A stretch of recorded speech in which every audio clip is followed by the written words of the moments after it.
No, the inspiration that I was talking about was, how I get inspiration, and that's by doing stuff. So it's not something that you just kind of sit around and you try and squeeze it out.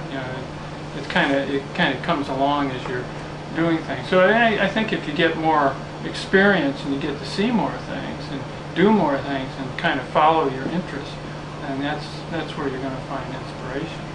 I don't think you can consciously look for inspiration, because sometimes you get some ideas and inspirations from seeing what other people have done. In fact, I think that's most of what we do in life is sort of built on what other people have done and we've seen, and what we've kind of learned from others in history of a huge number of people.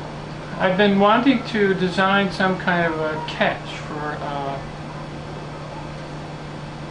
cabinet, so that when the earthquake comes, all your stuff doesn't wind up out on your counter and on your floor destroyed. But the idea of making a catch is that I'd like to have a catch that would look like a normal knob, and you'd pull on the knob and the knob would pull out of the door of the cabinet, and then that action would release it.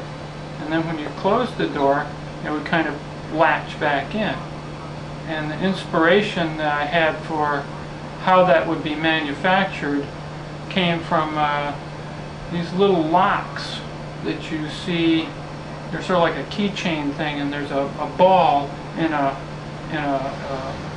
tube, and there's some kind of spring or something. I guess you squeeze it, and then you can slide it into another slot, and then you release that, and the ball in the tube pops out the side, and it holds that thing from coming apart.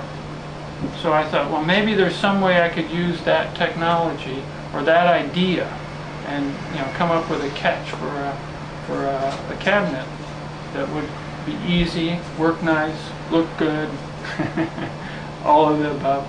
So inspiration is pretty easy. It's actually doing something with the inspiration, and it's the 90% perspiration part that's the hard part. So I've had lots of those inspirations, but they come and go.